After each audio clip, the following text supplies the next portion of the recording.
Voilà, bonsoir à tous. J'aimerais juste partager avec vous donc cette parole dans 1 Samuel chapitre 3 verset 19. 1 Samuel chapitre 3 verset 19. Il est dit de Samuel qu'il grandissait, l'Éternel était avec lui et il ne laissa tomber à terre aucune de ses paroles. Voilà, la Bible dit que Samuel, il ne laissait pas tomber à terre les paroles de Dieu. Autrement dit, il ne les oubliait pas, mais il les gardait dans son cœur. Et garder dans son cœur, c'est garder les paroles dans nos pensées. C'est vrai que parfois, on peut entendre beaucoup de messages, mais qu'est-ce qui va rester? Qu'est-ce qui va rester dans nos pensées? C'est une chose d'entendre un bon message, une bonne parole, ou de lire une parole qui nous encourage. C'est autre chose que de le garder. C'est autre chose quand la parole de Dieu s'installe en nous et qu'elle produit du fruit. Il n'est pas dit concernant Samuel de quelle parole il ne laissait tomber à terre. Ce n'est pas précisé. Par contre, il nous est montré les conséquences. Qu'est-ce qui se passe quand je remplis mes pensées de la parole de Dieu? Qu'est-ce qui se passe quand je garde la parole de Dieu?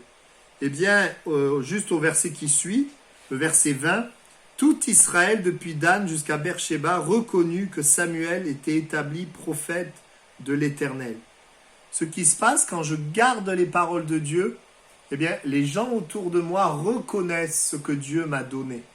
Parfois, les gens veulent essayer de... Leur but, c'est que les gens reconnaissent ou voient ce que Dieu fait au travers d'eux. Mais si notre but, au contraire, c'est plutôt de garder la parole de Dieu, de repasser dans mon cœur la parole de Dieu, eh bien, qu'est-ce qui va se passer? Les personnes autour de moi vont reconnaître. Ce qui s'est passé pour Samuel, c'est que les gens ont reconnu que Samuel était établi prophète de Dieu. Quand Samuel parlait, les gens savaient que c'était Dieu. Pourquoi? Parce qu'avant de parler, Samuel gardait les paroles de Dieu dans son cœur. Et il y avait quelque chose de vivant et d'authentique. Et puis la suite nous dit, l'Éternel continuait à apparaître dans Silo. On voit que Dieu continuait à parler, continuait de parler à Samuel. Ce qui se passe quand on garde les paroles de Dieu, quand on ne les oublie pas, on les prend à cœur, eh bien cela permet à Dieu de nous parler encore. Parfois on pose la question, comment faire pour entendre la voix de Dieu? Eh bien déjà, il s'agit de prendre à cœur ce qu'il nous dit. Et le fait de prendre à cœur ce qu'il nous dit permettra à Dieu de nous parler encore. On prend cet exemple, si vous prenez un papa avec son enfant, le fils voudrait mettre un cadre au mur. Donc lui, ce qu'il veut, c'est mettre le cadre. Mais le père lui dit, prends un clou. Ah, il entend cette parole, prends un clou. Mais lui, il ne veut pas prendre de clou, lui, il veut le cadre au mur. Donc s'il n'écoute pas la parole, il ne pourra pas passer à l'étape 2, qui est de prendre un marteau, puis ensuite de frapper avec le marteau sur le clou, et enfin de pouvoir accrocher le cadre au mur sur le clou. Nous, souvent, on veut que Dieu nous dise certaines choses, mais Dieu, nous dit autre chose. Et c'est le fait de prendre à cœur ce qu'il nous dit qui permettra ensuite à Dieu de nous dire d'autres choses. Et parfois, ce qu'il nous demande, ça nous prépare à autre chose que peut-être on veut, et je pense à tous ceux qui ont reçu les promesses de Dieu, j'aimerais dire que avant que l'accomplissement des promesses, il y a une préparation et c'est important pour nous de nous laisser préparer. Dieu nous parle, prenons à cœur ce qu'il nous dit, soyons fidèles comme Samuel, gardons sur notre cœur les paroles de Dieu, agissons selon ses paroles et nous allons voir que Dieu nous parlera encore. Donc Dieu continuait d'apparaître à Samuel. Et puis, il est dit donc que l'Éternel se révélait à Samuel dans Silo par la parole de l'Éternel. Voilà. Et puis, un autre point également, si on prend à cœur la parole de Dieu, une des conséquences, c'est la victoire. Nous aurons des victoires sur nos ennemis, sur nos combats. Dans Samuel chapitre 7, verset 13, il est dit « Les Philistins furent humiliés, ils ne verrent plus sur le territoire d'Israël, la main de l'Éternel fut contre les Philistins pendant toute la vie de Samuel. » Toute la vie de Samuel, il y avait victoire sur les Philistins, sur les ennemis. Et j'aimerais dire, oui, quand nous prenons à cœur la parole de Dieu, nous sommes vainqueurs et plus que vainqueurs. Josué dira que cette parole ne s'éloigne pas de votre bouche, c'est ainsi que vous réussirez dans tout ce que vous entreprendrez. Et ça, c'est une des conséquences de si ce qui remplit nos paroles sont les paroles de Dieu, eh bien, je vais être vainqueur. Et puis une autre conséquence dans le verset 14, le verset qui suit, les villes que les Philistins avaient prises sur Israël retournèrent à Israël depuis Écron jusqu'à Gath avec leur territoire. Israël les arracha de la main des Philistins. Une autre conséquence, c'est qu'ils vont retrouver l'héritage qui avait été volé. Et j'aimerais dire que quand nous repassons les paroles de Dieu dans notre cœur, nous gardons la parole, nous allons récupérer, reprendre ce que le diable nous a volé.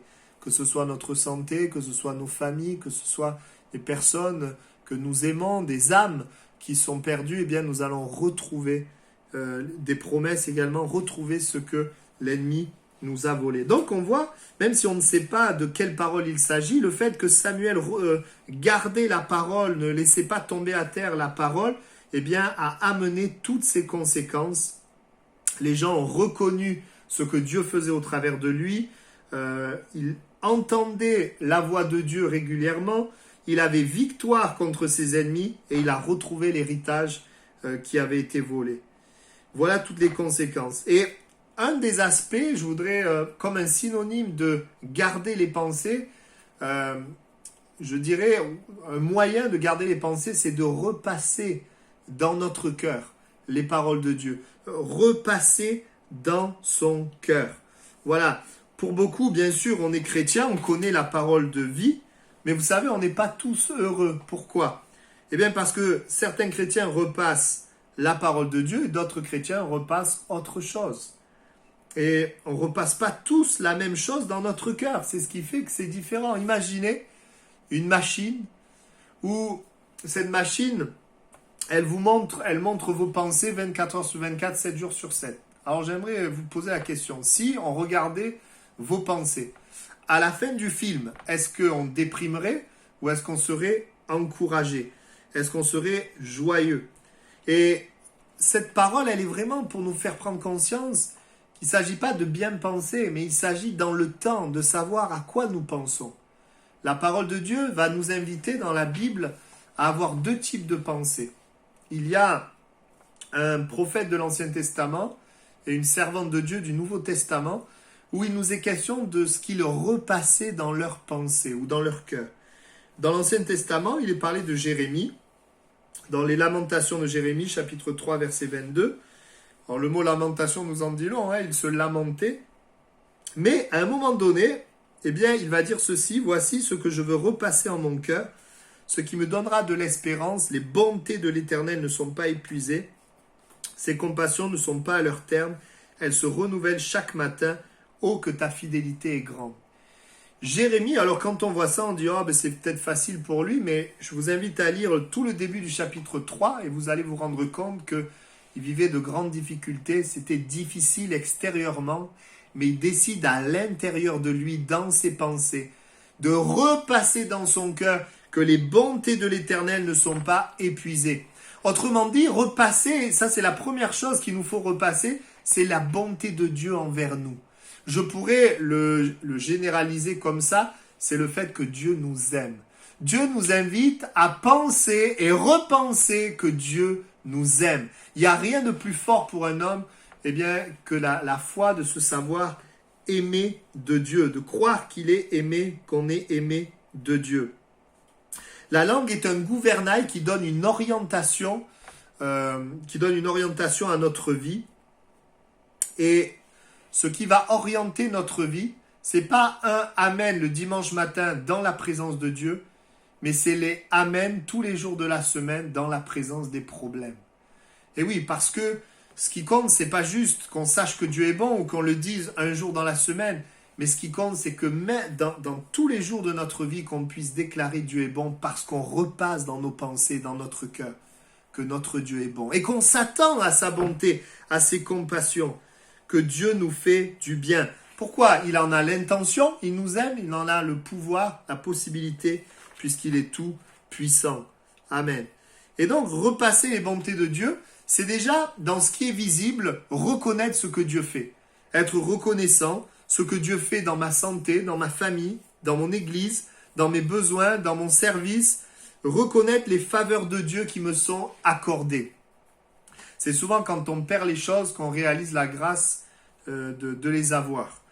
Et puis, également, c'est repasser les bontés, donc des choses visibles, mais aussi des choses invisibles. Les choses que Dieu nous a dit qu'on n'a pas encore vu s'accomplir, les promesses de Dieu, par exemple.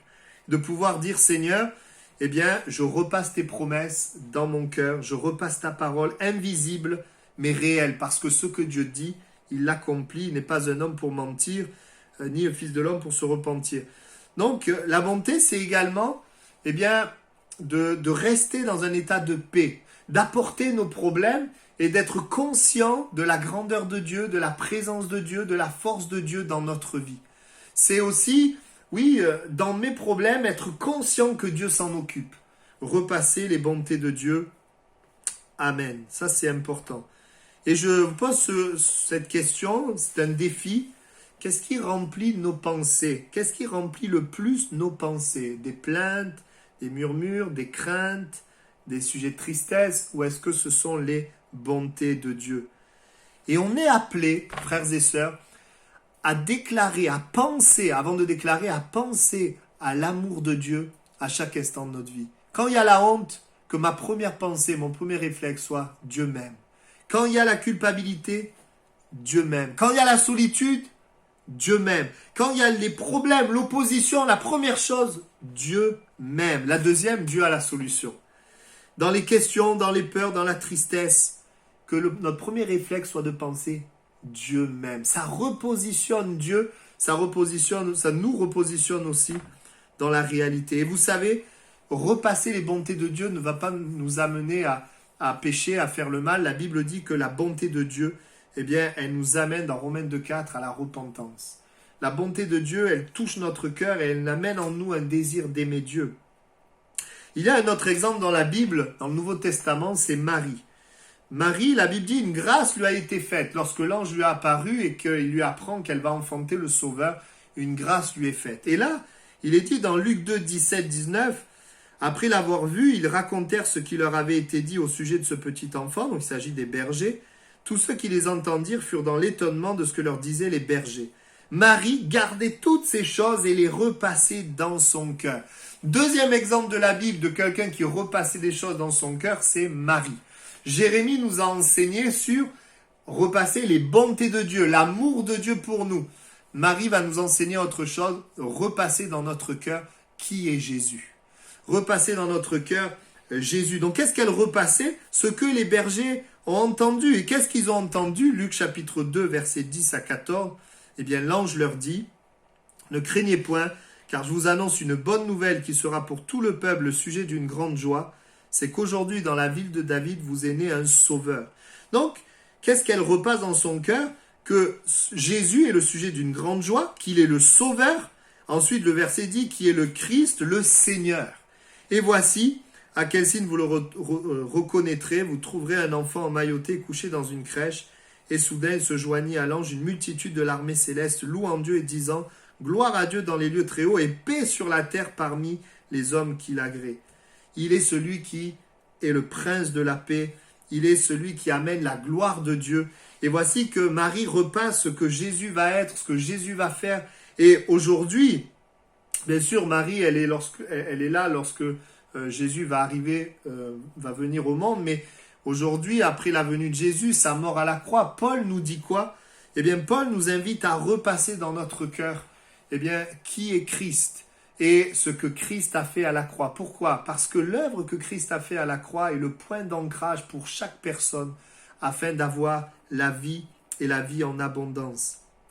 Repasser qui est Christ. Ésaïe 9,6 nous dit, il est admirable, conseiller, Dieu tout-puissant. Il est le commencement, la fin, il est la vérité, il est le bon berger, il est le pain, il est la vie, il est le chemin. Il est tout cela. Repasser qui Jésus est. Et repasser dans notre cœur, eh bien, les conséquences de la croix. À la croix du Calvaire, Christ est mort, mais nous sommes morts aussi avec lui et nous avons une nouvelle identité. Nous sommes pardonnés. À la croix, nous sommes pardonnés. À la croix, nous avons... Alors quand je parle de la croix, c'est avec la résurrection, c'est l'œuvre complète. nous avons l'Esprit de Dieu, l'Esprit de force, d'amour et de sagesse qui vient habiter en nous. À la croix, la Bible dit qu'il s'est rendu pauvre afin de nous enrichir. À la croix, il nous donne la vie éternelle. Il nous bénit. À la croix, il manifeste son pouvoir sur les démons, sur le diable. Il nous donne autorité sur les démons et le diable. Et il nous rend aussi capables de faire sa volonté. Il fait de nous des héritiers, des plus que vainqueurs, des instruments de salut. Donc, c'est repasser dans notre cœur la réalité spirituelle de Christ et non la réalité visible. Ce que nous sommes en lui, ce que nous avons en lui. C'est finalement repasser dans notre cœur Christ et son œuvre. Et bien sûr, repasser cela, ça va venir d'une relation. Plus je vais avoir une relation avec Dieu et plus mes pensées vont être aussi influencées par Christ. Plus je vais passer du temps dans le monde, plus mes pensées vont être influencées par le monde. Bien sûr, nous sommes dans le monde, mais nous ne sommes pas de ce monde. Nous sommes là dans le monde pour justement refléter Jésus et amener par nos paroles et nos actes le royaume de Dieu, tout ce qui est en Christ. Amen. Ne laisse jamais le problème seul dans tes pensées. Accueille la solution de Jésus dans tes pensées. Accueille Jésus lui-même. Intègre la puissance de la croix là où il y a la puissance des problèmes. Amen. Et donc, si je devais résumer, eh bien, d'un côté, nous devons penser aux bontés de Dieu. Et d'un autre côté, eh bien, nous devons penser à Christ et ce qu'il a accompli pour nous. Et tout ce que nous avons, tout ce que nous sommes en lui, ce que nous avons en lui. Ça, ce sont deux points importants. Est-ce que mes pensées, eh bien, ce qui revient le plus, c'est que Dieu m'aime? Est-ce que ce qui revient le plus, eh bien, c'est ce que je suis en Christ, c'est ce que j'ai en Christ, c'est Christ lui-même? Est-ce que c'est cela ou est-ce que c'est autre chose? Et c'est un défi pour nous de dire, eh bien, Seigneur, je veux repasser dans mon cœur que tes bontés ne sont pas à leur terme. Je veux repasser dans mon cœur la victoire acquise à la croix du Calvaire. Face aux problèmes que je rencontre, je veux repasser dans mon cœur qui tu es. Je veux repasser dans mon cœur que tu es celui qui ne m'abandonnera jamais, mais qui est avec moi. Et puis, sans les développer, je voudrais citer deux autres points. La Bible parle de deux points qu'il est important de penser. 1 Pierre 3,8 dit « Soyez tous animés des mêmes pensées, des mêmes sentiments, pleins d'amour fraternel, de compassion, d'humilité. » Voilà, la parole nous dit que dans nos pensées, déjà qu'il y ait une harmonie, mais la parole nous dit que dans nos pensées, il doit y avoir plein d'amour fraternel. Ce qui doit être dans nos pensées, si c'est qu'on est aimé de Dieu, eh bien c'est d'aimer les autres. C'est d'aimer mon prochain, d'aimer les croyants, d'aimer les incroyants, d'aimer ma famille, d'aimer les étrangers, d'aimer nos ennemis. Ce qui doit animer mes pensées, c'est de pouvoir aimer. Et ça, inutile de vous dire que le fait de repasser les bontés de Dieu envers nous est important pour penser aux bontés envers les autres. C'est tellement important. Que ce qui habite mes pensées soit comment je peux aimer ma famille, comment je peux aimer l'église, mes voisins, ma ville, les incroyants autour de moi. La parole de Dieu m'invite à être plein d'amour. Alors là, il dit fraternel, c'est-à-dire entre frères et sœurs, mais il y a d'autres versets de la Bible qui nous parlent d'aimer le monde, les gens qui sont dans le monde, les personnes. La Bible dit Dieu a tant aimé le monde, ces personnes qu'il a donné son Fils. Et comme lui, nous sommes appelés à aimer et à penser comment je peux aimer, à chercher à repasser comment je peux bénir, comment je peux aimer. Et puis un dernier aspect qui est très important, que je voudrais citer, qui doit être dans nos pensées, eh bien c'est, on le voit dans Philippiens 4,8, un verset qu'on connaît. On reste frères que tout ce qui est vrai, ce qui est honorable, tout ce qui est juste, tout ce qui est pur, tout ce qui est aimable, tout ce qui mérite l'approbation, ce qui est vertueux et digne de louange soit l'objet de vos pensées. La parole de Dieu nous invite à toujours penser dans la justice, dans la vérité, qu'il y ait toujours dans nos pensées des pensées vraies, des pensées justes, dans la vérité, dans la justice, la vérité et la justice de Dieu, bien sûr. Que le gain ne nous fait pas quitter la droiture, que l'égoïsme ne nous fait pas quitter la justice, mais qu'il y ait toujours des pensées dans la pureté, dans la justice, dans la droiture. Amen. Parce que l'amour ne se réjouit point de l'injustice. Donc, comment on doit penser et qu'est-ce qu'on doit nourrir le plus? Que Dieu nous aime, d'aimer les autres, Christ, l'œuvre de Christ, qui il est, et enfin, eh bien, tout ce qui est juste, tout ce qui est vrai, l'amour de la justice et de la vérité. Je termine en vous disant, nous sommes tous à la recherche du bonheur. Mais le bonheur, c'est comme on le dit, la bonne heure. La bonne heure, c'est l'heure où tu penses bien. Et oui, c'est l'heure où tu penses bien. Et le bonheur, c'est quand à chaque heure, et particulièrement à l'heure sombre, tu penses à l'amour de Dieu pour toi. Tu penses à Christ, à ce qu'il a fait pour toi, à ce qu'il est pour toi, à sa présence avec toi. Tu penses à aimer les autres et avec une conscience pure dans la droiture et la justice. Alors, frères et sœurs, c'est un défi pour nous tous. Seigneur, aide-nous à repasser dans nos pensées, eh bien, ta parole, ces choses que nous avons vues ce soir. Voilà, qu'est-ce qui habite tes pensées? Qu'est-ce qui prend le plus de place? Voilà, le Seigneur a mis sur mon cœur ce message pour nous interpeller sur ce qui prend le plus de place. Je sais qu'on croit tous que Dieu est bon, on croit tous en Christ, enfin, pas tous, mais en tout cas, l'église de Toulousaise, on croit dans le Seigneur. Mais qu'est-ce qui remplit mes pensées? Peut-être d'autres qui nous regardent et qui ne croient pas, eh bien, vous pouvez vous poser la question, qu'est-ce qui remplit mes pensées? Eh bien, j'aimerais te dire, quand Jésus vient dans notre vie, ce qui remplit nos pensées, ce sont sa bonté, sa personne, et la vérité, l'amour et la justice. Alors, dès qu'un problème arrive, eh bien, que notre réflexe soit nous attendre à la bonté de Dieu, de regarder à Jésus, de reconnaître aussi la bonté de Dieu lorsque la réponse arrive, que le Seigneur nous aide aussi à nous tourner vers le Seigneur. Et j'aimerais le dire, pour penser comme ça, nous avons besoin d'une relation avec Dieu, parce que c'est Dieu qui est bon, c'est Dieu qui est amour, c'est Dieu qui est vrai. Et cette relation avec Dieu, nous l'avons au travers de Jésus-Christ. Alors prions ensemble maintenant. Merci pour ta parole, Seigneur, et pour ces enseignements. Tu permets que chacun d'entre nous puissions repasser dans nos cœurs, Seigneur, les bontés de l'Éternel. Repasser dans nos cœurs que tu es avec nous, que ta personne, Christ, est avec nous. Seigneur, l'héritage et l'identité que tu nous as acquis à la croix, que ce soit ces choses-là que nous repassons, que nous apprenions, Seigneur, face aux circonstances, aux obstacles, aux influences extérieures, à penser bien. Tu vois, Seigneur, le réflexe que nous avons souvent quand un problème vient, à repasser dans nos pensées le problème, à chercher toutes sortes de solutions. Mais Seigneur, tu nous invites à vraiment t'intégrer, Seigneur, dans nos pensées. Et tu nous invites à demeurer en toi, c'est ce que nous voulons. Tu dis que celui qui demeure en toi, il porte beaucoup de fruits. Alors nous voulons demeurer en toi, que dans nos pensées demeure Christ, l'amour, la vérité.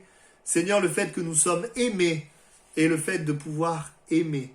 Merci pour ta parole, merci de bénir tous ceux qui écoutent ce message et que, Seigneur, nos pensées soient renouvelées par ton esprit.